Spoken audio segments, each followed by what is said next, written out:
Alléluia, Alléluia.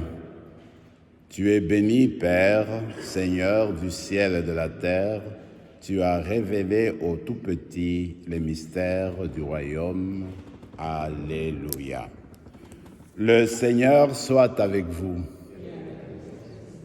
Évangile de Jésus-Christ selon saint Luc.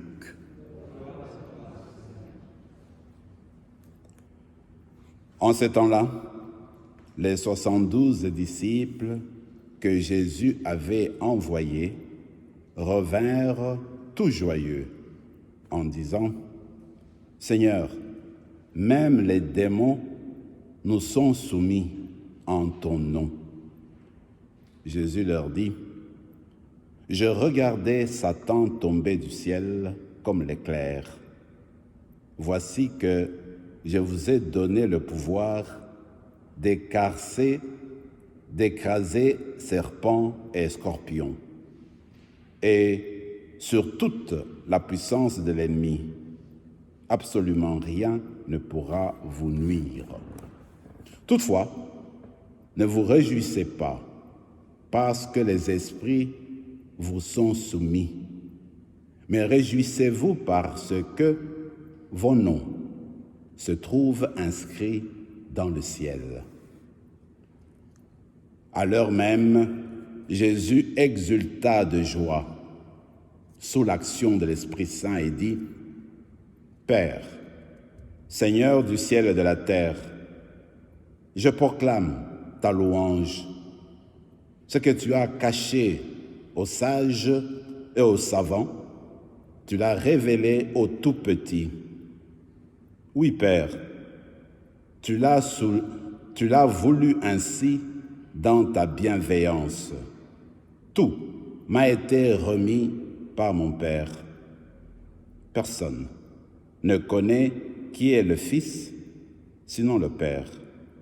Et personne ne connaît qui est le Père, sinon le Fils, et celui à qui le Fils veut le révéler. » Puis, il se tourna vers ses disciples et leur dit en particulier : « Heureux les yeux qui voient ce que vous voyez, car, je vous le déclare, beaucoup de prophètes et de rois ont voulu voir ce que vous-même voyez et ne l'ont pas vu, entendre ce que vous entendez et ne l'ont pas entendu. » Acclamons la parole de Dieu.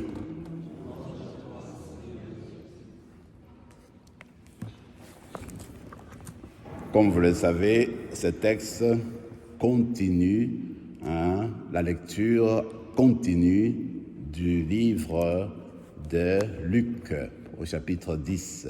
Alors le Seigneur parlait de 72 personnes, disciples, qu'il a envoyés dans le monde. Mais ce qui est beau, c'est d'abord de retenir le chiffre 72, qui est en fait un chiffre symbolique. Parce que déjà dans la Bible, quand on parle du terme 72 nations, ça veut dire qu'il s'agit de toutes les nations de la terre. Alors si Jésus prend 72, c'est pour dire qu'il envoie les gens qui viennent de toutes les nations de la terre. Ça, c'est un.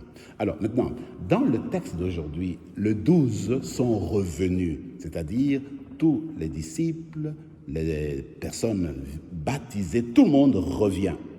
Alors le Seigneur exulte de joie, en commençant d'abord de voir que les missionnaires, les personnes qui sont parties annoncer la maison, annoncer la parole de Dieu, eh bien ces personnes-là ont commencé tout de suite à exulter de joie parce qu'ils se sont rendus compte que Dieu les a accompagnés dans leur travail comme missionnaires, dans leur activité. Seuls, ils ne pouvaient pas le faire. Ainsi donc, en revenant auprès de Jésus, ils sont débordés de joie et disent : « Seigneur, on n'en revient pas que l'Esprit Saint nous a tellement accompagnés, la présence de Dieu était là, et puis on voyait comment l'esprit mauvais, le mal, tombait. » Alors, eux remplis de grâce. Alors le Seigneur, en voyant cela, lui aussi exulte de joie, en voyant comment Dieu fait des merveilles, en envoyant des petits, des gens pas connus, des gens qui n'ont pas suivi des études spéciales, mais envoyés pour annoncer la bonne nouvelle. Mes amis, moi je trouve une chose importante là, c'est que souvent vous et moi, nous parlons beaucoup de la mission. C'est vrai que nous pouvons parler, avoir une activité qu'on fait autour de nous, mais il me semble que souvent nous ne parlons pas de la joie. C'est-à-dire, quand on a fait une activité spéciale et qu'on a senti la présence de Dieu, il faudrait partager cette joie-là qu'on retrouve. Souvent, on ne parle pas beaucoup de cette joie-là. Nous parlons souvent de des problèmes difficiles ou de situations qui nous empêchent d'avancer comme on voudrait le faire. Il faudra revenir, comme dans l'évangile d'aujourd'hui, reconnaître la grâce de Dieu, reconnaître la joie de voir comment Dieu, n'est-ce pas, continue à nous accompagner. Regardez, si vous êtes convaincu dans votre spiritualité que le Seigneur vous a aidé, pour vous faire accepter par exemple, une prière qui a été exaucée, mais tu exultes de joie. Tu rends la grâce de Dieu. Il a dit merci pour cela.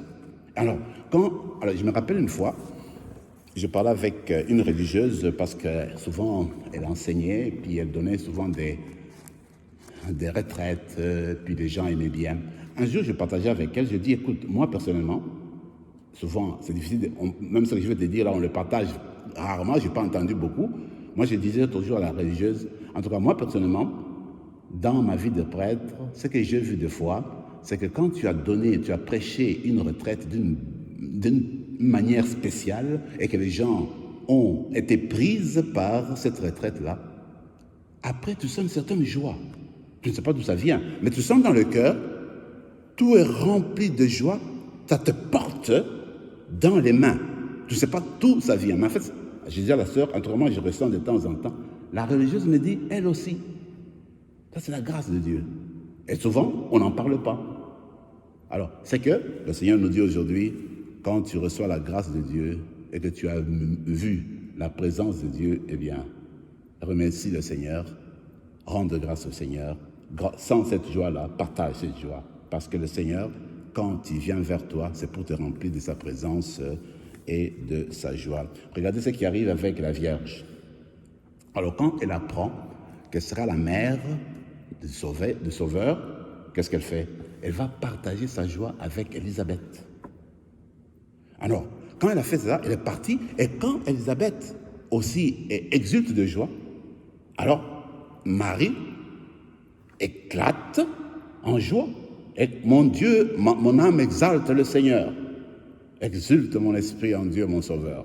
Alors c'est la joie, en fait, qui jaillit du cœur parce que c'est Dieu qui vient de se manifester. On ne garde pas silence. Parce qu'on ressent la présence de Dieu, alors on exulte. Peut-être, dans la messe d'aujourd'hui, on va demander cette grâce-là, savoir reconnaître la présence de Dieu dans nos vies, parfois en silence, mais Dieu nous demande de partager cette joie-là, parce que Dieu ne veut pas qu'on reste toujours terne, toujours en train de voir le négatif, mais le Seigneur veut rappeler qu'il est toujours avec nous. Même quand on célèbre maintenant l'Eucharistie, il y aura l'adoration. Tout cela, c'est pour nous remplir de sa présence. Quand on nous remplit de sa présence, c'est pour que nous soyons des personnes remplies de joie. Continuons notre célébration. Demandons de faire comme Jésus, de rendre grâce au Seigneur pour toutes les grâces que nous ne cessons de recevoir autour de nous. Amen.